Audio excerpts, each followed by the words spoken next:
네, 그렇죠. 네, fantastic.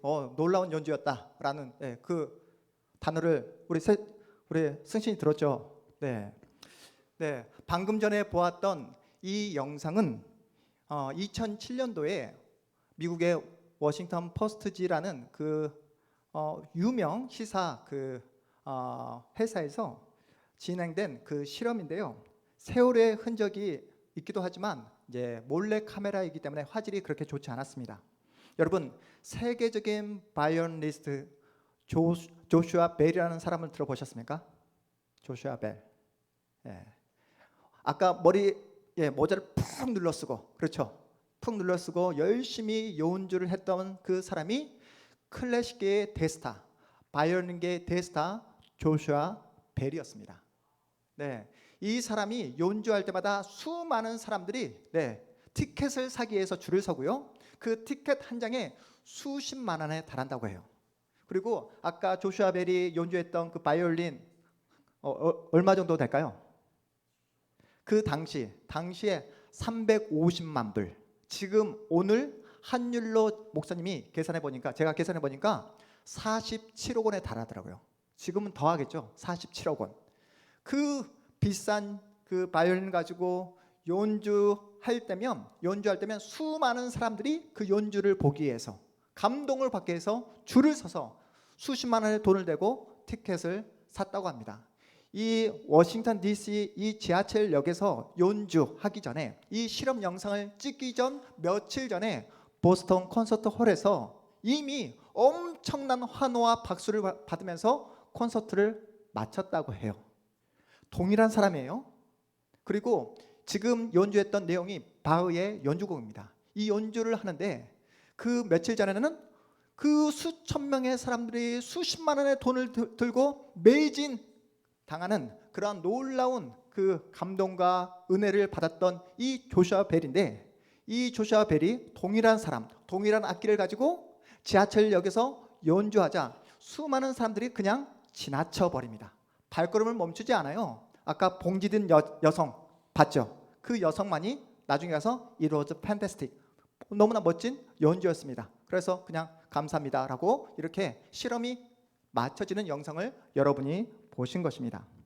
어떤 사람도 이 초라한 기차역에 그 대스타 조슈아 벨이 와서 연주할 거라 그렇게 생각을 하지 않았던 것입니다. 어느 누구도 그 아름다운 선율을 들을 마음의 여유가 없는 거예요. 들을 생각이 없는 것입니다. 조슈아 벨이 어떻게 이렇게 초라한 지하철역에 와서 연주할 수 있겠어? 라고 하면서 그냥 지나쳐 버린 것입니다. 사람들은 최소한 두 마리의 견을 키우고 있다고 합니다. 인류의 모든 사람들은 두 마리의 개를 키우고 있대요. 그 두 마리의 개의 이름은 무엇일까요? 천사와 악마, 개. 두 마리의 견. 무엇을 키우고 있죠? 우리 모두는 무엇을 키우고 있을까요? 두 마리의 개를 키우고 있다. 네? 뭐라고요? 우리 김혜경 목사님 뭐라고요? 늑대요? 개래니까요. 개라고요. 늑대가 개입니까? 네, 개와 늑대는 엄연히 다른 동물이죠. 네, 우리 승신이가 고개를 끄덕였어요. 네, 우리 모든 사람은 두 마리의 견을 키우고 있는데 그 개의 이름은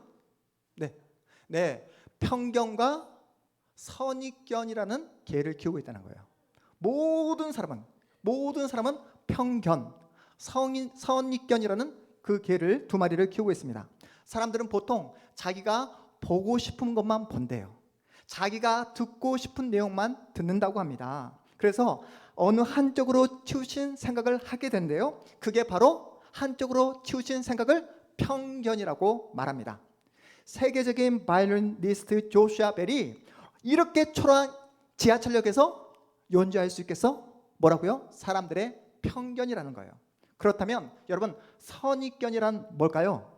어떤 것을 직접 경험해 보거나 어떤 사람과 직접 대화를 나눠본 다음에 그 사람에 대해서, 그 대상에 대해서 생각하고 해석을 내리는 것이 아니라 만나보기 전에, 그 사람과 대화를 나누기 전에 이미 먼저 갖게 된 고정관념을 가리켜 우리는 선입견이다라고 이야기합니다.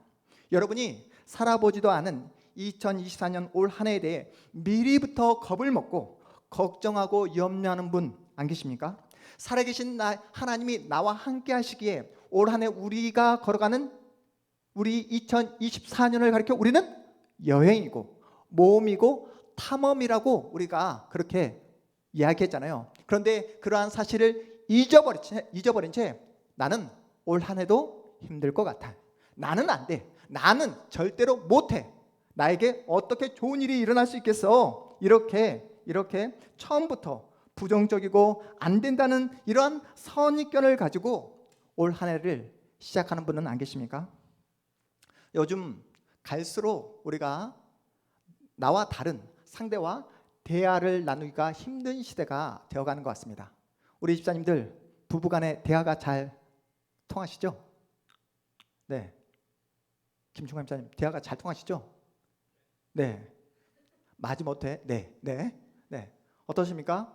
어떤 분은 로또래요. 로또. 네. 얼마나 대화가 통하지 않으면 절대로 맞춰지지 않는 로또라고 이야기하는 분도 계시고요. 여러분, 여러분의 자녀와 대화가 잘 통하십니까? 불통이라고 말씀하시는 그런 분도 계십니다. 우리 세승이는 우리 형제 충만이와 동생 우리 세연이와 대화가 잘 통하지? 네, 대화가 잘 통한대요. 요즘 어떻습니까? 정치권은 여야가 전혀 대화를 나누지 못하는 대화의 문이 완전히 차단된 지 오래돼 버렸습니다. 여러분 어떻습니까? 대화란 상대방과 함께 눈을 맞추며 상대방의 말을 듣는 것이 대화의 기본입니다. 그런데 요즘 대화가 얼마나 힘들냐면 우리가 같은 한국말을 하잖아요. 한국말을 하는데 외국사를 만난 것처럼 말이 전혀 통하지 않을 때가 얼마나 많은지 모른다는 거예요. 대화 내내 그 사람에 대해서 그 대화에 대해서 집중하고 귀를 쫑긋 세우며 들어야 되는데 딴 생각을 한다는 거예요. 주구장창 자기 말만 하는 사람들이 얼마나 많은지 모릅니다. 그러면서 꼭 마지막에 화를 내는 분 만나보셨습니까? 사람과 사람이 대화를 나눈다는 것은 뭐라고요? 귀를 쫑긋 세우고 먼저 눈을 맞추며 그 사람이 어떤 이야기를 하는지 그 사람의 진위, 그 사람이 진짜 말하는 의도를 파악하기 위해 관심과 시간을 쏟는 거라고 이야기합니다. 우리 주일학교 학생들 이제 국어 문제를 풀잖아요. 국어 문제를 풀 때 지문을 보았을 때 어떻게 지문을 읽어가죠? 여러분이 지문을 읽어갈 때 여러분의 상상의 나라를 펼치게 되면 정답을 절대로 맞출 수가 없잖아요. 정답을 맞추기 위해서는 이 글쓴이가 쓴 글쓴이의 그 의도가 무엇인지, 그리고 나에게 독자에게 어떠한 내용과 정보를 전달하기를 원하는지 고민하고 생각하고 그 글쓴이와 정말로 진짜 대화를 나눌 때만이 정답을 맞출 수가 있습니다. 똑같은 책을 읽었는데 180도 다른 말을 하시는 분 여러분 만나보셨습니까? 책의 저자가 독자에게 하고 싶은 말이 무엇일까? 글쓴이가 이러한 내용을 쓴 이유가 무엇일까? 고민하고 책을 읽기보다 오로지 자신의 편견, 자신의 선입견에 사로잡혀 자기 마음대로, 자기 느낌대로 책을 해석해 버린다면 180도 다른 이야기를 할 수밖에 없다는 거예요. 여러분, 하나님의 말씀인 성경마저도 자신의 생각과 자신의 편견과 자신의 선입견에 사로잡혀 그렇게 성경 말씀을 읽는 분도 계십니다. 같은 하나님을 믿는데 말이 통하지 않아요. 같은 신앙을 가지고 있는데 전혀 이해되지 않는 분들을 만날 때가 있습니다.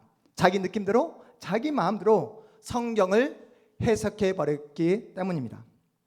나에게 감동이 되는 말씀이면 이건 하나님의 은혜로운 말씀, 나에게 전혀 감동과 어떤 감격이 찾아오지 않으면 그냥 성경을 덮어버리는 분들을 여러분 우리 주변에서 얼마나 자주 발견하게 됩니까? 저는 올 한 해 여러분들이 최소한 성경 일독은 하셨으면 좋겠어요.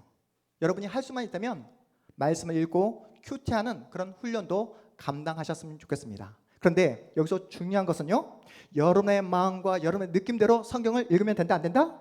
안 된다는 거예요. 성경의 온저자이신 성령 하나님의 뜻, 성령 하나님의 의도를 제대로 파악해야지만이 성경을 바르게 읽어갈 수 있고 배가 산으로 올라가는 그러한 오류에서 벗어날 수 있다는 사실이에요. 그래서 우리가 작년 한 해 또 올 초까지 우리가 성경을 바라볼 수 있는 눈, 해석의 눈을 함께 배우지 않았습니까? 우리가 세 가지 관점에서 성경을 읽어내자라고 말씀드렸습니다. 첫 번째가 무엇이었죠? 구속사 관점으로 성경을 한번 읽어보자. 두 번째가 언약의 관점에서 성경을 한번 읽어보자. 세 번째가 하나님 나라 관점에서 성경을 읽어보자 라고 했을 때에 성경의 온저자이신 성령 하나님의 그 풍성한 의미를 우리가 바르게 이해하고 은혜를 누릴 수 있다라고 말씀드렸습니다. 우리가 지난주 말씀 가운데 가장 큰 충격이 무엇이었습니까? 우리는 예수님의 십자가 죽음을 대할 때마다 예수를 십자가에 못 박은 진짜 장본인은 유대 총독인 빌라도 때문이었다. 예수를 십자가에 못 박으라고 그렇게 아우성쳤던 당시 종교 지도자들과 유대인 때문이었다라고 생각했지만 성경이 우리에게 밝히고 있는 진짜 예수를 십자가에 못 박은 장본인이 누구라고 밝히고 있었다고 말씀드렸습니까? 성부 하나님께서 당신의 하나뿐인 아들 예수를 십자가에 못 박아 죽였다라는 사실을 우리가 함께 확인했습니다. 하나님께서 당신의 하나뿐인 아들 예수를 십자가에 못 박은 이유가 뭐라고요? 뭐라고 했습니까? 예수가 십자가에서 못 박혀 죽지 않으면 우리에게 생명을, 우리에게 구원을, 우리에게 영생을 줄 수 없기 때문에 예수를 십자가에 못 박을 수밖에 없었다라고 말씀드렸습니다. 예수께서 어린 양이 되시고 예수께서 십자가의 보혈을 흘려주시지 않으면 결코 우리는 새로운 생명, 영생을 얻을 수 없기에 당신의 하나뿐인 아들 예수를 십자가에 못 박아 죽이셨다. 하나님은 그 예수를 죽이실 만큼 우리를 무시무시하게 사랑하고 계시다. 그리고 죄를 얼마만큼 미워하시냐면 당신의 하나뿐인 아들 예수를 죽일 만큼 죄를 미워하신다 라는 사실을 우리가 지난주에 함께 확인했습니다. 그런데 우리는 십자가를 바라볼 때, 십자가를 생각할 때 너무나 센티하게 감정적으로 십자가를 바라볼 때가 많다는 거예요. 예수님이 십자가에 못 박혔을 때 얼마나 고통스러웠을까? 손에 대못이 박히고 머리에 가시관이 쓰여졌을 때 예수님의 고통은 얼마나 심했을까? 이렇게 십자가를 감정적으로 바라봐서는 안 된다는 겁니다. 예수님의 십자가 사건을 기록하고 있습니다. 어디에서요? 마태복음에서, 마가복음에서, 누가복음에서, 요한복음 모두 사복음서 모두 저자가 예수님의 십자가 사건을 우리에게 소개하고 있어요. 그런데 이 네 명의 저자 모두 분명하고 명확하고 명료하게 예수님의 십자가 사건을 한마디로 정리합니다. 예수께서 십자가에 못 박혀 죽으셨다 라고 간단 명료하게 우리에게 소개하고 있습니다. 그게 전부예요. 인간의 감정과 인간의 느낌이 들어설 자리를 배제합니다. 예수님의 못 박힌 그 대못이 몇 센치나 되는지, 또 예수님이 가시관을 쓰셨을 때 얼마나 큰 고통을 받으셨는지에 대한 반응을 성경은 침묵하고 있습니다. 성경이 하고 싶은 말은 예수님이 얼마나 아프셨을까? 관심이 없다는 거예요. 다시 말해 여러분이 성경을 읽으실 때에 예수님의 그 십자가 통증과 아픔을 기억하면서 예수님을 불쌍히 여기도록 하는 것이 성경의 기록 목적이 아니라는 겁니다. 성경이 하고 싶은 말은 예수께서 십자가를 지신 이유가 누구 때문에 십자가를 지셨는가? 누구를 위하여 십자가 위에서 죽임을 당하셨는가? 여기에 집중하고 있습니다. 이곳에 주목하고 있다는 거예요. 그러면서 성경이 오늘 본문에 보니까 마태, 마가, 누가, 요한복음에서 다 동일하게 나오고 있는 두 명의 강도를 소개하고 있습니다. 예수님을 십자가 중앙에 세우고 양옆으로 누가 십자가에 달려 있습니까? 왼편에, 오른편에? 누가 달려있죠? 강도가 십자가에 달려있는 장면을 우리에게 소개하고 있습니다. 십자가 처형은 당시 가장 잔인한 최고의 형벌이었어요. 단순히 물건을 훔쳤다 해서 십자가형에 처해지는 것이 아니었습니다. 두 명의 강도는 바라바처럼 사람을 살해하고 또한 사회를 너무나 혼란스럽게 만들었던 강력 범죄자일 가능성이 매우 높습니다. 사실은 예수님이 매달렸던 십자가 중앙의 자리는 누구의 자리였다고요? 누구의 자리였죠? 예수님이 지금 십자가 중앙 센터에 매달려 있잖아요. 그 자리는 누구의 자리였다고요? 사실은 우리 지난주에 배웠잖아요. 누구의 자리? 바라바의 자리였다고요. 바라바. 유월절 명절을 맞아 빌라도가 예수를 유월절 특별 사면으로 풀어주려고 노력했지만 유대인들이 어떻게 반응했습니까? 그 가장 잔인하고 가장 극악무도했던 바라바를 풀어주고 예수를 십자가에 못 박으라고 했기에 그 바라바 대신에 예수께서 십자가 중앙에서 십자가에 매달려 있게 된 것입니다. 바라바를 포함해서 세 명의 강도는 처음부터 자신의 죄로 인해 십자가 처형을 받기로 그렇게 예정되어 있었어요. 이 세 명 중에서 가장 악랄하고 잔인했던 바라바는 유월절 특별 사면으로 풀려나게 되고 그 자리에 예수님이 매달리게 된 것입니다. 예수님은 바라바 대신에 가운데에 달리시고 예수님의 오른편에 그리고 왼편에 강도가 매달려 있습니다. 예수께서 매달린 십자가 앞에서 사람들의 반응은 확연하게 둘로 나눠지게 됩니다. 예수님의 그 십자가 앞에서 너무나 안타까워 눈물을 흘리고 있는 사람이 있는가 하면은 다른 한쪽에서는 예수를 비웃고 조롱하는 사람들이 모여 있습니다. 네가 정말 하나님의 아들이라면 한번 그 십자가 위에서 내려와봐. 세상을 구원하기 위해 이 땅에 왔다면서 왜 자신 하나 구원하지 못하냐고 그렇게 예수를 향해서 마음껏 조롱했던 사람들이 있었습니다. 예수님을 십자가에 못 박으면서 전혀 두려움이 없어요. 무서움이 없습니다. 왜요? 그들은 예수를 하나님의 아들이라고 인정하지 않았기 때문이에요. 예수가 진정 하나님의 아들이라면 어떻게 이렇게 비참한 자리까지 내려올 수 있는가? 어떻게 십자가의 처형을 당하면서도 참을 수 있는가? 라고 그렇게 생각했기 때문에 예수를 십자가에 못 박으면서 전혀 두려움 없이 마음껏 조롱했던 사람들이었습니다. 바로 이때 예수께서 말씀하시기를 하나님 아무래도 안 되겠습니다. 저 더 이상 참을 수 없습니다. 제가 이 십자가 위에서 밑으로 내려가 이 십자가를 뽑아 이 모든 사람들을 저를 조롱하고 저에게 침뱉고 저에게 모욕 주는 이 모든 사람들을 다 쓸어버리겠습니다. 라고 예수께서 그렇게 반응했다면 우리의 운명은 어떻게 되었을까요? 여러분이 그 당시에 예수님의 자리에 처해 있었다고 한다면 여러분은 어떠한 반응을 보이시겠습니까? 예수께서 십자가에 못 박혀서 처음으로 했던 말씀이 여러분 무엇인지 아십니까? 십자가에 못 박혀서 예수께서 처음으로 하신 말씀이 하나님 더 이상 못 참겠습니다. 다 쓸어버리겠습니다. 라고 말씀하신 것이 아니라 예수께서 처음으로 하신 말씀이 누가복음 23장 34절 말씀 우리 함께 읽어보도록 하겠습니다. 누가복음 23장 34절 시작.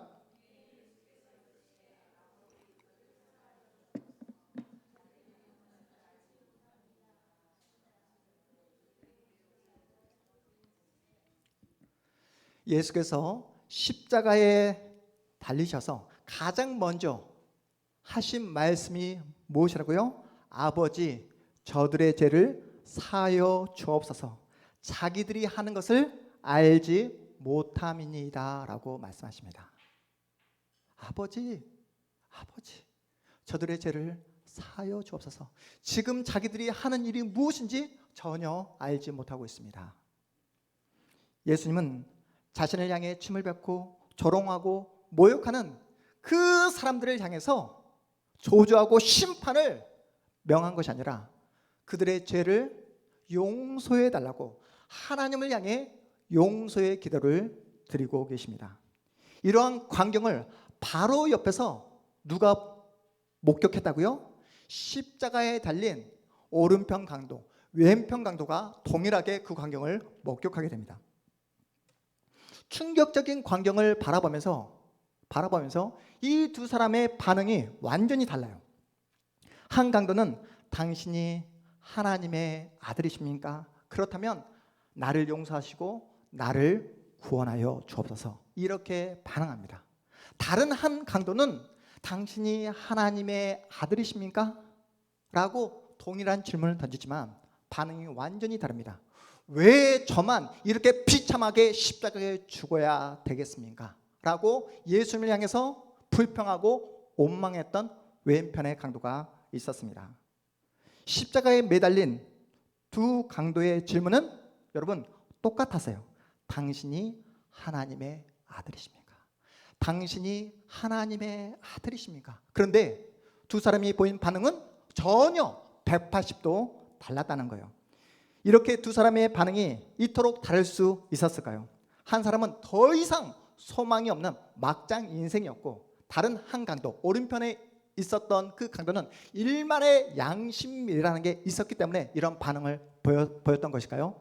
그런 것이 아니라 이 두 사람의 결정적인 차이는, 한 사람은 자신이 당하고 있는 그 고난 자체만을 바라보았고, 다른 한 강도는 고난을 뛰어넘어 예수님을 바라보고 있다는 거예요. 한 강도는 자신이 처해 있는 그 절망에 사로잡혀 불평하고 원망하며 그렇게 처참한 자리로 그렇게 자신을 내몰았다고 한다면, 다른 한 사람은 동일한 상황 속에 있지만 그 처참한 자리에서 예수님을 바라보고 예수께 도움을 요청하고 있는 장면입니다. 왼편에 매달린 강도의 반응은 우리가 우리 주변에서 얼마나 자주 볼 수 있는 반응인지 모릅니다. 하나님이 함께 하시는데 왜 저에게만 이렇게 힘들고 어려운 상황이 오는 것입니까? 하나님이 살아계시는데 왜 저만 이토록 힘들고 어려운 인생을 걸어가야 되겠습니까? 이것이 바로 어떤 반응이라고요? 네가 하나님의 아들이거든 십자가 위에서 내려와봐 라는 반응이라고 성경이 우리에게 말씀하고 있는 거예요. 십자가 위에서 내려와봐, 이 반응과 하나님 저에게 지금 있는 이 모든 인생의 어려움과 당면한 인생의 그 장애물을 해결해 주지 않으면 저는 하나님을 믿을 수 없습니다 라는 이 고백이 동일한 고백이다 라고 성경이 우리에게 말씀하고 있는 것입니다.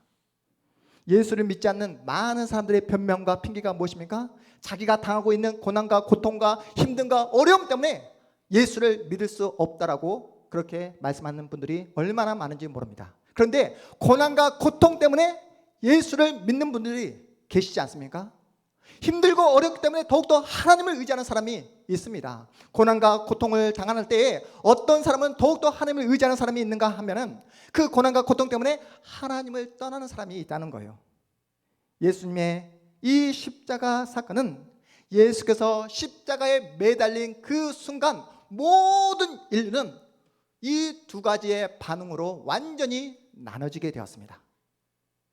예수가 십자가에 매달린 순간 예수 밑에서 그 십자가를 바라보는 밑에 있는 사람들도 두 가지 반응으로 나눠지게 되었고, 예수와 함께 십자가에 매달린 오른편의 강도, 왼편의 강도, 이 두 강도의 반응도 완전히 달라지게 되었습니다. 같은 환경, 같은 조건에 있어요. 그런데 여러분, 사람들의 반응은 완전히 다릅니다. 성경이 우리에게 말씀하는 내용이 무엇인지 보이십니까? 사람에게 가장 필요한 근본적인 그 문제는 환경과 조건에 있지 않다는 거예요.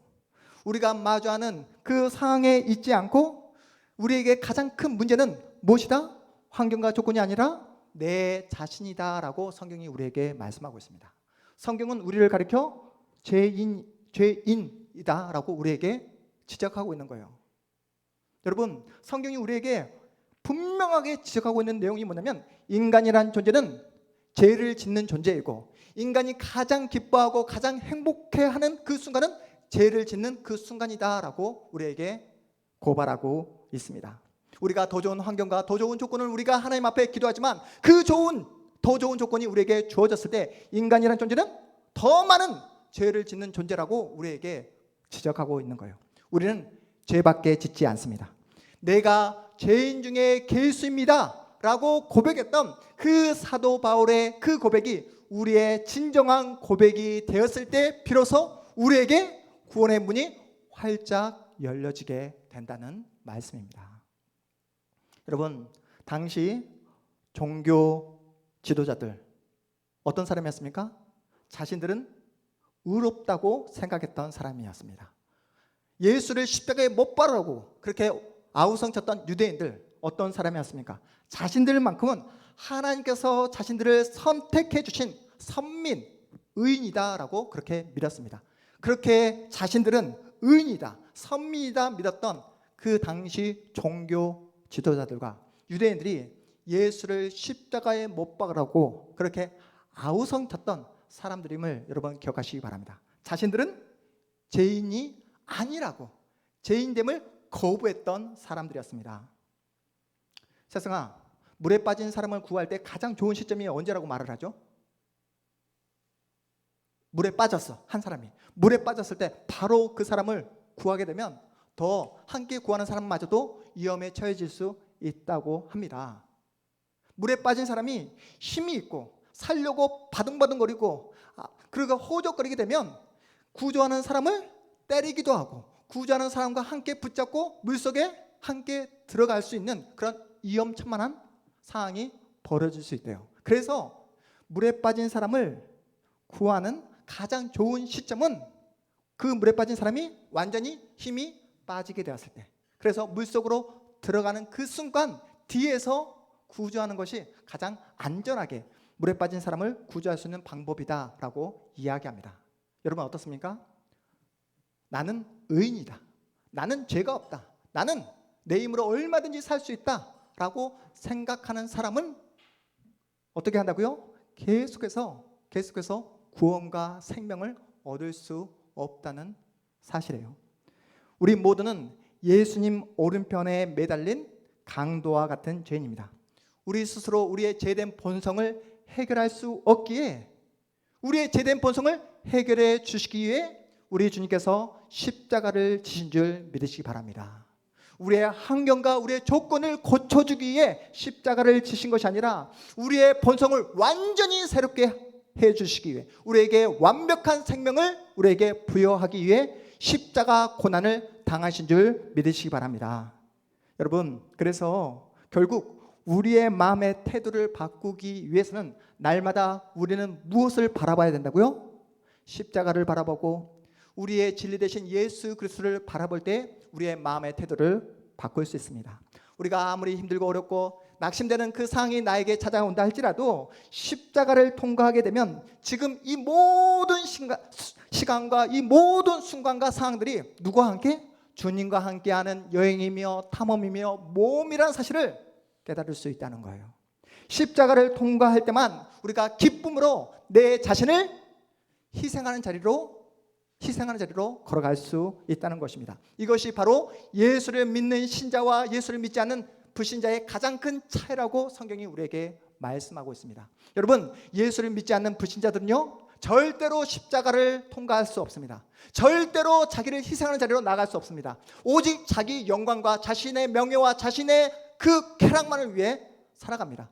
어떤 사람과 같이요? 왼쪽 편에 매달린 그 강도와 같이, 그리고 항상 상대방을 향해 시비를 걸고 원망하고 불평하는 자리로 나아갈 수밖에 없습니다. 하지만 여러분, 십자가를 통과하잖아요. 내가 희생하는 자리로 나아가게 됩니다.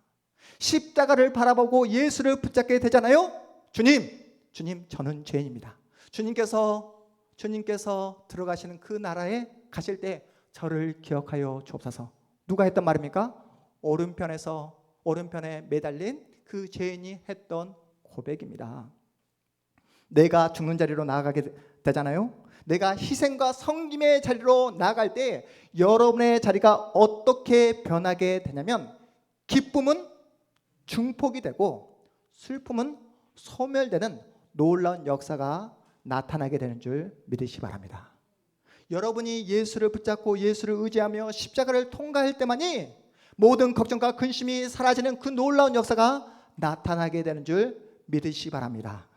이것이 바로 날마다 십자가를 붙잡고 살아가는 신자의 모습이라는 거예요. 그러니 나를 위해 십자가 지시고 나를 위해 죽으신 예수를 여러분 바르게 바라보자고요. 그 십자가의 보혈을 통해서 여러분을 부르시고 그 부르심에 합당한 신자의 삶을 살아내자고요. 편견과 선입견에서 벗어날 수 있는 유일한 길은 진리 대신 예수를 바라보는 것입니다. 예수께서 짊어지신 그 십자가를 내가 짊어질 때만이 나 중심적인 생각과 나 중심적인 그 이기적인 마음에서 우리가 벗어날 수 있습니다. 그래야 여러분 우리의 인생이 예수를 닮아갈 수 있고 그래야 우리의 인생이 변화될 수 있습니다. 여러분이 변화될 때만이 우리의 가정이 변화될 수 있고 여러분이 예수의 십자가를 붙잡을 때만이 우리의 자녀들이 변화될 수 있습니다. 예수의 십자가의 사랑을 맛본 예수의 사람답게 여러분 주님의 사랑을 여러분 맛보지 않았습니까? 그 사랑을 아는 기쁨, 편견과 그 선입견에서 벗어난 그 놀라운 자유함을 여러분 날마다 누리시고 맛보시고 그 예수의 사랑과 예수의 은혜를 날마다 증가하는 복된 여러분의 인생 앞으로의 미래 되시기를 주님의 이름으로 축복합니다. 우리 모두 자리에서 일어나겠습니다.